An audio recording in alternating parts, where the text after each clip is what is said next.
Hi students, welcome back to first for YouTube channel. Data structure algorithm के आज इस first video में हम लोग समझेंगे कि डेटा स्ट्रक्चर आखिर क्या होता है। डेटा स्ट्रक्चर के कॉन्सेप्ट को समझेंगे, what is the need of data structure, and last में हम लोग देखेंगे टाइप्स ऑफ डेटा स्ट्रक्चर्स, और जिसमें हम लोग पढ़ेंगे linear data structure and non linear data structure, उसके एग्जाम्पल को देखेंगे। तो आइए वीडियो को स्टार्ट करते हैं। डेटा स्ट्रक्चर को समझने से पहले स्टूडेंट, डेटा स्ट्रक्चर को डिफाइन करने से पहले हमें यह समझना जरूरी है कि आखिर डेटा क्या होता है। तो डेटा कोई भी रॉ फैक्ट्स या फिगर्स हम लोग बोल सकते हैं। लाइक अगर मैं आपके रोल नंबर की बात करूं तो ये क्या है? डेटा है। आपका नेम क्या है? डेटा है। अगर मैं आपके सैलरी की बात करूं तो ये क्या है? एक डेटा है। यानी कोई भी एक तरह से बोल सकते हैं वैल्यू, है ना। और इन सभी डेटा का हम लोग यूज करते हैं प्रोग्रामिंग में। अगर आप किसी भी प्रोग्रामिंग लैंग्वेज की बात करें, लाइक सी लैंग्वेज आप सभी लोग किए होंगे, है ना। तो सी लैंग्वेज में हम लोग क्या करते हैं, काफी सारे डेटा को स्टोर करवाते हैं और उस पर डिफरेंट डिफरेंट ऑपरेशन को परफॉर्म करते हैं। उसके लिए हम लोग फंक्शन या मेथड को क्रिएट करते हैं, है ना। सो यहाँ पे ध्यान देने वाली बात ये कि ये सारे जो डेटा है हम इनको स्टोर किस में करते हैं। तो ऑब्वियस सी बात है, हम इनको किस में स्टोर करते हैं? इन सभी डेटा को हम लोग स्टोर करते हैं वेरिएबल में, है ना। किसी ना किसी वेरिएबल में हम लोग स्टोर करते हैं।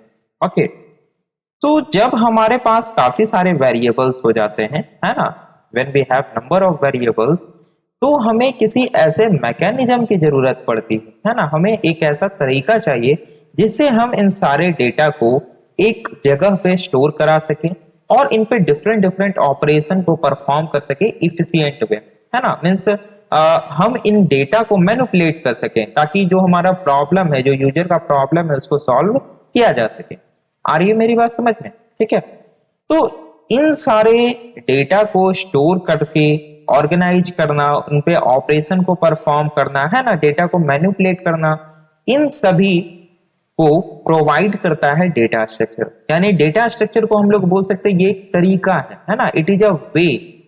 ओके, तो आई होप आप लोग थोड़ा सा कॉन्सेप्ट समझ गए होंगे। डेफिनेशन हम लोग यहाँ पे लिख सकते हैं क्या, कि data structure is a mechanism. Okay, data structure is a mechanism, या आप बोल सकते हैं कि data structure is a particular way of storing and organizing data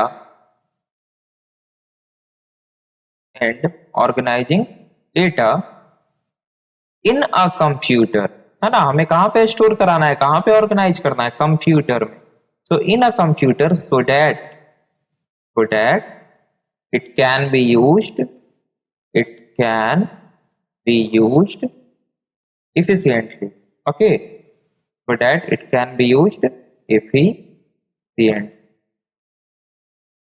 so data structure क्या है स्टूडेंट? डेटा स्ट्रक्चर हम लोग बोल सकते हैं एक पार्टिकुलर वे है, एक तरीका है डेटा को स्टोर करने का, डेटा को ऑर्गेनाइज करने का किसी कंप्यूटर में, कंप्यूटर सिस्टम में, ताकि हम इस डेटा को यूज कर सके इफिशिएंटली।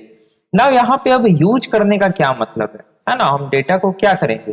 तो डेटा को जब भी हम स्टोर करते हैं तो फ्यूचर में हम उसका यूज करते हैं। तो यूज करना मीन्स क्या? हम उस पर डिफरेंट डिफरेंट ऑपरेशन को परफॉर्म करते हैं। अब ये डिफरेंट डिफरेंट ऑपरेशन क्या हो सकते हैं? तो यूज करने का मतलब क्या हो सकता है कि मान लिया जाए मुझे डेटा को एक्सेस करना है ना। ACCESS होता है, स्पेलिंग देख लीजिएगा, ठीक है। या मैं बोल सकता हूं डेटा को मुझे रिट्रीव करना है, ठीक है। या मान लिया जाए मुझे डेटा पे कोई ऑपरेशन को परफॉर्म करना है, लाइक मुझे डेटा को अपडेट करना है ना। डेटा को मैं अपडेट कर सकता हूं। या मान लिया जाए मुझे डेटा में किसी प्रकार का प्रोसेसिंग करना है ना, प्रोसेसिंग। तो ये काफी डिफरेंट डिफरेंट जो ऑपरेशन है मैं यहाँ पे क्या कर सकता हूँ, परफॉर्म कर सकता हूँ। तो ये हुआ डेटा को एक तरह से यूज करना, कि हम डेटा को स्टोर कर रहे हैं, मुझे फ्यूचर में यूज करना है। लाइक मुझे इस डेटा का फ्यूचर में यूज है, तो ऑब्वियस सी बात है मैं उसे एक्सेस करूंगा बाद में। या मुझे उस वैल्यू को अपडेट करना है, मुझे कुछ प्रोसेसिंग करना है, लाइक मुझे इंसर्शन करना है या कुछ डिलीशन करना है ना। डिफरेंट डिफरेंट यहाँ पे ऑपरेशन हो सकते हैं। तो डेटा स्ट्रक्चर क्या है? एक पार्टिकुलर वे है जिससे हम लोग डेटा को स्टोर करते हैं, ऑर्गेनाइज करते हैं, और सिर्फ स्टोर और ऑर्गेनाइज ही नहीं करते हैं, है ना, अपडेट कर सकते हैं, लाइक प्रोसेस कर सकते हैं डेटा को एक किसी कंप्यूटर सिस्टम में, ये ताकि इफिशिएंटली हम लोग यहाँ पे इसको यूज कर सकें। तो ये था डेटा स्ट्रक्चर का एक डेफिनेशन और डेटा स्ट्रक्चर का छोटा सा कॉन्सेप्ट। आई होप आपको समझ में आ गया होगा कि डेटा स्ट्रक्चर आखिर है क्या। है ना। ये तो आपको लगभग समझ में आ गया होगा। और डेटा स्ट्रक्चर की जरूरत हमें क्यों पड़ी, है ना, what is the need of data structure. तो देखिए अभी मैंने आपको क्या बताया कि हमारे पास काफी सारे डेटा होते हैं। जब भी हम किसी प्रोग्रामिंग लैंग्वेज में प्रोग्राम को लिखते हैं, लाइक सी प्रोग्रामिंग लैंग्वेज में, तो काफी सारे हमारे पास वैल्यूज है। उन सारे वैल्यूज को हमने वेरिएबल में स्टोर करा रखा है। और जब हमारे पास नंबर ऑफ वेरिएबल्स है तो हमें कुछ ऐसा मैकेनिज्म चाहिए, है ना, हमें कुछ ऐसा तरीका चाहिए जिससे हम उन सारे को एक स्ट्रक्चर वे में स्टोर कर सकें, ताकि जब हम उसे यूज करें ना तो इफिशियंटली यूज कर सकें। लाइक फास्ट एक्सेसिंग हो सके, फास्ट सर्च हो सके, मेरा डेटा सॉर्ट वे में हो, यानी कि सॉर्ट यहाँ पे असेंडिंग डिसेंडिंग सॉर्टिंग एक अलग एल्गोरिथम होता है, हम लोग पढ़ेंगे डीएसए में, ठीक है। तो इसलिए हम लोग डेटा स्ट्रक्चर का यूज करते हैं। तो ये था डेटा स्ट्रक्चर के बारे में शॉर्ट इंट्रो। नाउ अब हम लोग समझते हैं types of data structure. Okay, types of data structure. और टाइप्स ऑफ डेटा स्ट्रक्चर को हम लोग पढ़ेंगे स्टूडेंट। देखिए काफी सारे टाइप्स हो सकते हैं डेटा स्ट्रक्चर के। अगर मैं बात करूं depend on the organization of the elements, यानी कि जो एलिमेंट्स होते हैं डेटा स्ट्रक्चर के वो मेमोरी में किस प्रकार से ऑर्गेनाइज होते हैं, तो उस आधार पे हम डेटा स्ट्रक्चर को बांट सकते हैं दो तरीके से, ठीक है। अगर मैं बात करूं डेटा स्ट्रक्चर की तो यहां पे हम लोग इसे सिंपली टू टाइप में डिवाइड कर सकते हैं। First one is linear data structure, linear data structure, and second one is non-linear data structure, non-linear data structure। इन दोनों को हम लोग बारी बारी से समझते हैं। सबसे पहले हम लोग स्टार्ट करते हैं लीनियर डेटा स्ट्रक्चर से। तो देखिए जैसा कि आपको नेम से पता लग रहा है कि लीनियर डेटा स्ट्रक्चर, है ना, तो यहाँ पे क्या होने वाला है लीनियर डेटा स्ट्रक्चर में कि यहाँ पे जो डेटा स्ट्रक्चर के एलिमेंट्स होते हैं ना वो सिक्वेंशियली, या मैं सिक्वेंशियली बोलने से बचूंगा, मैं बोल सकता हूं लीनियरली यहाँ पे क्या होते हैं, एक तरह से स्टोर होते हैं, या हम उन्हें लीनियरली एक्सेस कर सकते हैं। मेरा ये बोलने का क्या मतलब हुआ स्टूडेंट कि जो डेटा एलिमेंट्स हैं वो अपने नेक्स्ट एलिमेंट और अपने प्रीवियस एलिमेंट से कनेक्टेड होते हैं, है ना, they are connected to their next and their previous nodes या previous data. Okay, for example आप यहाँ पे ले सकते हैं एरे का। अगर मैं बात करूं एरे एग्जांपल की, सबसे पहले हम लोग बात कर लेते हैं एग्जांपल की बात करें तो एरे की अगर हम लोग बात करें तो एरे आप सभी लोग सी लैंग्वेज में पढ़े होंगे। अगर मैं यहाँ पे बनाऊं 1 2 3 4, है ना, टोटल 5 है, ये इंडेक्सिंग हो गया 0 1 2 3 4। तो यहाँ पे मान लिया जाए डेटा मेरा स्टोर है 5 6 7 9 11, ये मेरा डेटा है। तो यहाँ पे क्या है कि सारा अपने नेक्स्ट और प्रीवियस से कनेक्टेड है। हालांकि एरे का एग्जांपल नहीं लेना चाहिए क्योंकि एरे जो है ये रैंडमली एक्सेस डेटा स्ट्रक्चर है। एरे क्या है, एक रैंडमली एक्सेस डेटा स्ट्रक्चर है, हम लोग सी लैंग्वेज में पढ़े थे। यानी कि अगर मुझे मान लिया जाए इस 7 को एक्सेस करना है तो मैं डायरेक्टली क्या लिख सकता हूं, अगर ए है इसका नेम तो मैं डायरेक्टली लिख सकता हूं A2, और इस A2 का मतलब क्या हो जाएगा, 7 एक्सेस हो जाएगा। अगर मुझे इस 11 को एक्सेस करना है तो मैं डायरेक्टली लिख सकता हूं A4 और 11 यहाँ पे क्या हो जाएगा, एक्सेस हो जाएगा, ठीक है। तो एरे हो गया क्या, रैंडमली एक्सेस, हम इसे रैंडमली एक्सेस कर सकते हैं, लेकिन सारे रैंडमली एक्सेस नहीं होते। अगर मैं बात करूं यहाँ पे लिंक्ड लिस्ट की, जो कि हमें पढ़ना है एज ए यूनिट और स्टार्ट करेंगे हम लोग बहुत जल्द एरे के बाद। लिंक्ड लिस्ट की अगर मैं बात करूं तो यहाँ पे क्या होता है स्टूडेंट कि हर एक नोड, ये एक नोड है, फिर ये एक नोड है, फिर ये एक नोड है, कुछ इस प्रकार से क्या होता है, हर एक नोड अपने नेक्स्ट नोड से कनेक्टेड होता है, ठीक है। तो अगर मान लिया जाए आपको इस नोड को एक्सेस करना है तो आपको क्या करना पड़ेगा ना, सीक्वेंशियली एक्सेस करना पड़ेगा। आप डायरेक्टली एक्सेस नहीं कर सकते हैं बिकॉज आपको इस नोड के बारे में पता है, ठीक है। यहां पे क्या होता है, डेटा होता है और यहां पे एड्रेस होता है, यहां पे डेटा होता है, यहां पे एड्रेस होता है। तो पहले आप जाइएगा इस नोड पे, ठीक है, ये नोड 0 है, नोड 1 है, नोड 2 है, नोड 3 है। आप पहले नोड 0 पे जाइएगा, फिर नोड 0 में नोड 1 का एड्रेस है तो आप नोड 1 पे जाइएगा, है ना, फिर आप जाइएगा नोड 2 पे, देन आप जाइएगा नोड 3 पे। तो यहाँ पे एक्सेसिंग जो हो रहा है ना वो सीक्वेंशियली हो रहा है, और डेटा जो आपका स्टोर है वो लीनियर वे में स्टोर है। यानी कि हर एक डेटा जो है, हर एक नोड जो है उसके पास उसके नेक्स्ट का एड्रेस है। हालांकि इसमें प्रीवियस का नहीं है तो इसे सिंगली लिंक लिस्ट बोला जाता है। डबली लिंक लिस्ट भी होता है, उसमें क्या होता है कि कुछ इस प्रकार का फंडा होता है ना, मीन्स इसमें मुझे नहीं बनाना चाहिए था, ठीक है। डबली लिंक लिस्ट की अगर मैं बात करूं तो देखिए हम लोग पढ़ेंगे, आपको घबराना नहीं है, कुछ इस प्रकार का कॉन्सेप्ट होता है। डबली लिंक लिस्ट। ठीक है, यानी कि इसमें नेक्स्ट नोड का एड्रेस तो होता ही होता है, साथ में प्रीवियस नोड का भी एड्रेस होता है, कुछ इस प्रकार से, ये इधर और ये इधर, यानी कि बोथ साइड ये आप इसे ट्रैवर्स कर सकते हैं। ठीक है, इसमें क्या होगा, इस वाले नोड का एड्रेस होगा और इधर इस वाले नोड का एड्रेस होगा। तो यहां पे भी अगर मान लिया जाए आपको इस नोड को एक्सेस करना है तो आपको क्या करना पड़ेगा, पहले इसे फिर इसे, इस प्रकार से सिक्वेंशियली आपको एक्सेस करना पड़ेगा। लिंक लिस्ट के काफी सारे टाइप्स होते हैं, हम लोग टाइप्स को डिस्कस करेंगे। तो अगर मैं बात करूं लीनियर डेटा स्ट्रक्चर के स्टूडेंट, तो यहाँ पे 2 पॉइंट हम लोग लिख सकते हैं। क्या, लीनियर डेटा स्ट्रक्चर की अगर हम लोग बात करें तो यहाँ पे लिख सकते हैं कि जो एलिमेंट्स होते हैं वो अरेंज्ड होते हैं सिक्वेंशियली या लीनियरली, है ना। तो यहाँ पे मैं लिख देता हूं, data elements are arranged linearly, है ना, लीनियरली, या आप बोल सकते हैं सिक्वेंशियली, लीनियरली और सिक्वेंशियली। और इसका मतलब क्या हुआ, डेटा एलिमेंट्स लीनियरली स्टोर हैं या सिक्वेंशियली स्टोर है, इसका मतलब क्या हुआ, इसका मतलब हुआ कि हर एक जो एलिमेंट है वो अटैच है अपने प्रीवियस और अपने नेक्स्ट एलिमेंट से। तो यहां पे आप लिख सकते हैं ईच एलिमेंट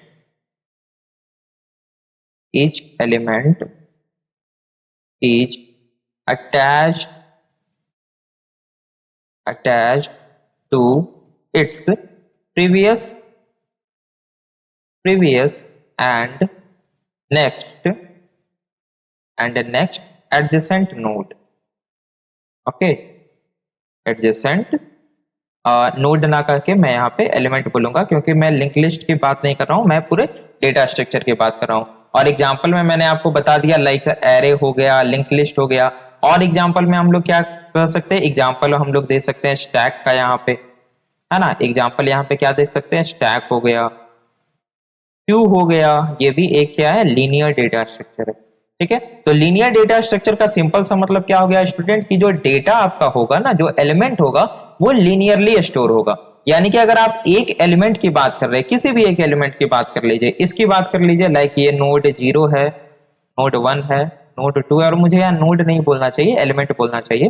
तो अगर मैं एलिमेंट 2 की यहाँ पे बात कर लू ना, तो ये इसके पास नेक्स्ट का एड्रेस है और इसके पास इसके प्रीवियस का एड्रेस है, इसके पास इसका एड्रेस नहीं होगा। ठीक है, और अगर आप स्टैक की भी बात कर ले तो स्टैक क्या होता है, कुछ इस प्रकार से होता है ना। स्टैक वर्क करता है लीफो कॉन्सेप्ट पे, लीफो कॉन्सेप्ट आई होप आप लोग पढ़े होंगे, लास्ट इन फर्स्ट आउट, कुछ इस प्रकार से होता है ना। तो इधर से डेटा क्या होता है, पुश होता है, और इधर से डेटा पॉप होता है। तो ये सारे क्या है, लीनियर वे में स्टोर है ना, सिक्वेंशियली स्टोर है, लीनियरली या सिक्वेंशियली एक्सेसिबल। तो इसे हम लोग लीनियर डेटा स्ट्रक्चर बोलेंगे। अगर आपको अभी समझ में नहीं आ रहा है तो ज्यादा घबराने की जरूरत नहीं है, हम लोग जैसे जैसे आगे बढ़ेंगे वैसे वैसे आपको समझ में आते जाएगा। तो हम लोग लीनियर डेटा स्ट्रक्चर को भी फर्दर 2 कैटेगरी में डिवाइड कर सकते हैं।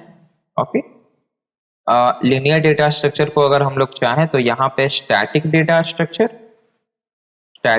स्ट्रक्चर और डायनेमिक डेटा स्ट्रक्चर में डिवाइड कर सकते हैं। देखिए, आप लोग स्टैटिक और डायनेमिक का कॉन्सेप्ट जरूर पढ़े होंगे। यहाँ पे क्या होता है, स्टैटिक की अगर मैं बात करूं तो यहाँ पे जो साइज का एलोकेशन होता है वो कंपाइल टाइम होता है। ठीक है, तो यहाँ पे साइज जो एलोकेट होता है ये क्या होता है, कंपाइल टाइम होता है, कंपाइल टाइम। लेकिन अगर आप यहाँ पे बात करें तो यहाँ पे क्या होता है, रन टाइम साइज एलोकेट होता है, रन टाइम। तो अब कंपाइल टाइम साइज एलोकेट हो रहा है तो ऑब्वियस सी बात है कि यहाँ पे साइज क्या होगा, फिक्स्ड होगा, साइज फिक्स्ड, या बोल सकते हैं फिक्स्ड साइज, है ना, फिक्स्ड साइज। लेकिन यहाँ पे क्या होता है, फ्लेक्सिबल होता है साइज, फ्लेक्सिबल साइज, यानी आप साइज को रन टाइम पे चेंज कर सकते हैं, डायनेमिकली चेंज कर सकते हैं। तो ऑब्वियस सी बात है यहाँ पे जब फिक्स्ड साइज हो रहा है तो ये आपका स्पेस इफिशियंट नहीं, नोट स्पेस इफिशियंट। अब देखिए ये बहुत इंपॉर्टेंट टर्म है स्टूडेंट, इफिशियंट। ठीक है, और अगर आप एल्गोरिथम्स की बात करें, अगर आप डेटा स्ट्रक्चर एल्गोरिथम पढ़ रहे हैं तो ये तो खैर एक तरह से बोले जानना जरूरी है ही। और हम लोग पढ़ेंगे कि टाइम कॉम्प्लेक्सिटी और स्पेस कॉम्प्लेक्सिटी जब पढ़ेंगे, काफी सारे एल्गोरिथम के टाइम कॉम्प्लेक्सिटी और स्पेस कॉम्प्लेक्सिटी जब निकालेंगे, फाइंड आउट करेंगे, तो आपको समझ में आ जाएगा कि कैसे हम कह सकते हैं कि कोई एल्गोरिथम स्पेस इफिशिएंट है या टाइम इफिशिएंट है या नहीं। ठीक है, काफी सारे उसके क्राइटेरिया होते हैं, अलग अलग एसिम्प्टोटिक नोटेशन होते हैं, हम लोग पढ़ेंगे। तो यहाँ पे देखिए सिंपल सा फंडा है, स्पेस इफिशिएंट कैसे ये नहीं है। सिंपल सी बात है, फिक्स्ड साइज है। अगर मैं एक एरे की बात करूं और मुझे उसमें मान लिया जाए रोल नंबर स्टोर करना है, तो अगर मुझे पता है कि हाँ मेरे क्लास में लाइक 60 स्टूडेंट है, तो मैं एरे को 60 साइज का बनाऊंगा। लेकिन कहीं कहीं कंडीशन ऐसा आ सकता है कि हर बार मुझे ये ना पता हो कि मुझे कितने डेटा को स्टोर कराना है। जरूरी नहीं है कि मुझे पहले से पता होगा, तो वहां पे मुझे क्या करना पड़ेगा, रैंडमली 100 या 200 लेना पड़ेगा। तो ऐसा भी हो सकता है कि मुझे 250 डेटा स्टोर करना था, तो वहां पे भी प्रॉब्लम हो जाएगी। अगर मुझे 100 ही डेटा स्टोर करना था, तो जो 100 एरे का साइज मैंने और बनाया है वो तो हमारा वेस्ट हो जाएगा, और उस मेमोरी लोकेशन में मैं किसी और डेटा को स्टोर नहीं करा सकता हूं। तो ये जो है स्पेस एफिशिएंट नहीं है। और यही अगर मैं डायनेमिक डेटा स्ट्रक्चर की बात करूं, तो ये क्या हो जाता है, आपका स्पेस इफिशिएंट हो जाता है। ठीक है, नाउ वहीं अगर आप इसकी बात करें तो ये टाइम इफिशिएंट है ना, आप एक्सेस क्विक कर सकते हैं, टाइम इफिशिएंट है। लेकिन ये टाइम इफिशिएंट नहीं, नोट टाइम इफिशिएंट, यानी इसे एक्सेस करने में ज्यादा समय लगता है as compared to static data structure. For example अगर आप देखें तो यहां पे एग्जांपल हो जाता है एरे। एरे आप सभी को पता है एक स्टैटिक डेटा स्ट्रक्चर है, यानी कि वो रैंडमली एक्सेसिबल है। हम डायरेक्टली एरे के किसी भी एलिमेंट को एक्सेस कर सकते हैं विदाउट गोइंग सीरियली, है ना। अगर मुझे लाइक एरे के 4th इंडेक्स को एक्सेस करना है, तो मुझे ऐसा करने की जरूरत नहीं है कि मैं पहले एरे के 0th इंडेक्स पे जाऊंगा, फिर first, then second, then third, then fourth, no. लेकिन अगर मुझे लिंक लिस्ट के 4th नोड को एक्सेस करना है, then I have to go to first node पे मुझे जाना पड़ेगा, then second, then third, then fourth, इस प्रकार से। ठीक है, और अगर आप तो इसके एग्जांपल में क्या हो जाएगा, लिंक लिस्ट हो जाएगा, है ना, लिंक्ड लिस्ट हो जाएगा। और क्या हो जाएगा इसके एग्जांपल में, स्टैक हो जाएगा, क्यू हो जाएगा। ठीक है, ये सारे आपके एग्जांपल हो गए डायनेमिक डेटा स्ट्रक्चर के। तो आई होप आपको स्टैटिक और डायनेमिक का फंडा समझ में आ गया होगा। नाउ अब हम लोग बात करेंगे second type of data structure, जो कि हमने ऊपर में डेटा स्ट्रक्चर को क्लासिफाई किया था, non linear data structure, non linear data structure. तो देखिए नेम से ही पता चल रहा है ना, लीनियर था वो, ये नॉन लीनियर है। तो नॉन लीनियर का मतलब क्या हुआ कि डेटा एलिमेंट लीनियरली स्टोर नहीं होंगे, है ना। तो सिंपल सा सबसे फर्स्ट पॉइंट में यहां पे क्या लिखूंगा कि data elements are not stored, data elements are not stored linearly, linearly store नहीं होते। तो लीनियरली स्टोर नहीं होते तो कैसे होते हैं, तो देखिए नॉन लीनियर डेटा स्ट्रक्चर को समझने का सिंपल सा एक फंडा है कि देखिए जब एक data element n number of data element से कनेक्टेड हो, तो हम उसे बोलेंगे नॉन लीनियर डेटा स्ट्रक्चर। एकदम सिंपल सा, फिर से मैं बता रहा हूं, जब कोई एक data element n number of data element से कनेक्टेड हो, तो हम लोग उसे बोलेंगे नॉन लीनियर डेटा स्ट्रक्चर। तो क्या बोल सकते हैं यहां पे, when one data element, when one data element या one element सीधा, when one element is connected to n number या connected to n elements, हाँ connected to n elements, तो ये क्या हो जाएगा, नॉन लीनियर डेटा स्ट्रक्चर हो जाएगा।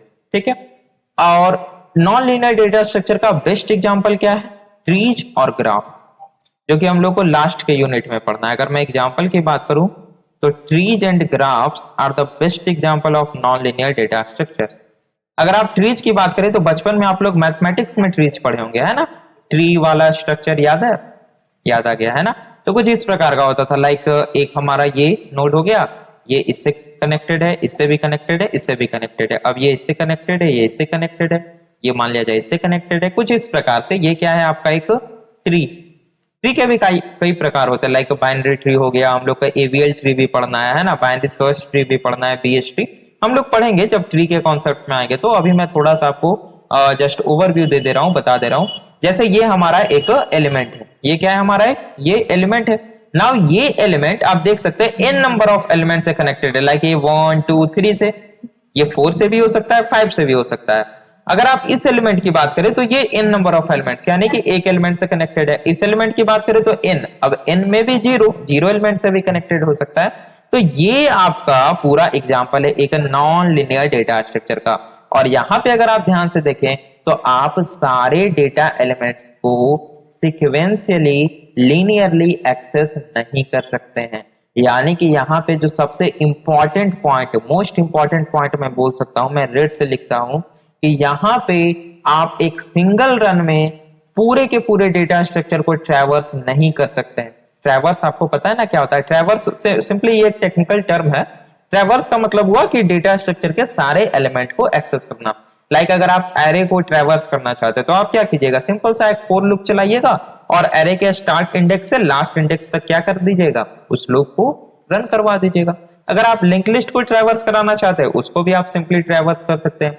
लेकिन आप नॉन लीनियर डेटा स्ट्रक्चर को एक सिंगल रन में, मैं कह रहा हूं ट्रैवर्स तो इजीली कर सकते हैं लेकिन एक सिंगल रन में ट्रैवर्स नहीं कर सकते हैं, because one element is connected to n number of elements और ये सारे लीनियरली स्टोर नहीं है, सीक्वेंशियली स्टोर नहीं है कि आप एक पे गए फिर दूसरे पे फिर तीसरे पे फिर चौथे पे, नहीं, आप इससे इधर आ गए तो फिर आप इधर नहीं जा पाइएगा। ठीक है, इस प्रकार से कुछ होता है।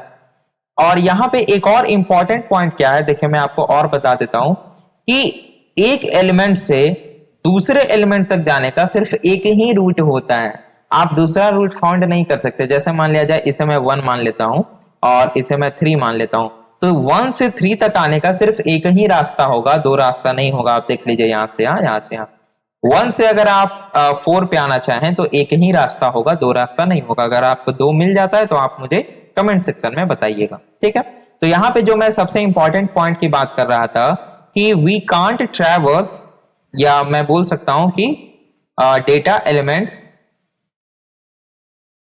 मुझे ऐसे नहीं लिखना चाहिए, ठीक है, थोड़ा अच्छे से लिख देते हैं ताकि आपको समझ में भी आए बाद में। We can't traverse non linear data structures, non linear DS लिख दे रहा हूं मैं, data structures in a single run.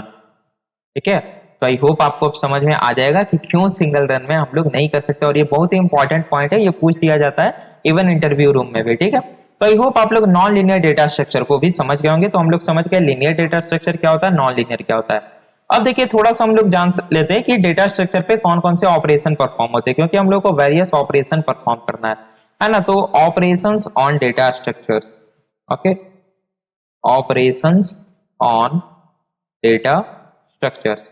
तो डेटा स्ट्रक्चर्स पे कौन कौन से ऑपरेशन परफॉर्म हो सकते हैं। जो सबसे फर्स्ट है वो ऑब्वियस सी बात है ट्रैवर्स करना, जिसकी अभी हम लोग बात कर रहे थे, ट्रैवर्स, है ना, यानी कि सारे एलिमेंट को एक्सेस करना स्टार्टिंग से एंड तक। अगर लीनियर है तो, और नॉन लीनियर है तो हम लोग मल्टीपल रन में क्या करेंगे, सारे एलिमेंट के पास जाएंगे और उसको रिट्रीव करेंगे, एक तरह से बोल सकते हैं।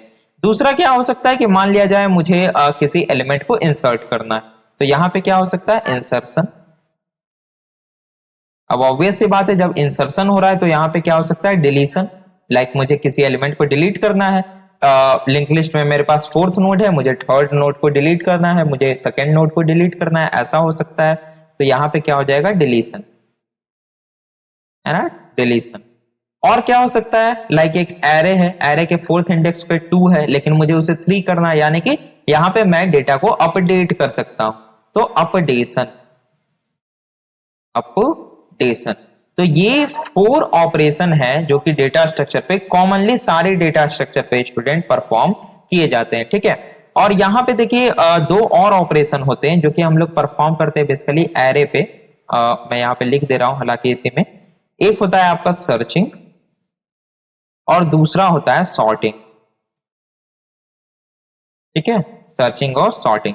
देखिए हम लोग को इंट्रोडक्शन के बाद डायरेक्टली एरे में ही जंप करना है, तो एरे में हम लोग देखेंगे एरे के बाद वाले यूनिट में, यानी कि 3rd यूनिट में हम लोग पढ़ेंगे searching and sorting. Different searching algorithm, different sorting algorithm को हम लोग पढ़ेंगे, VS कोड पे एग्जीक्यूट कराएंगे, कहीं कोई प्रॉब्लम होने वाली नहीं है।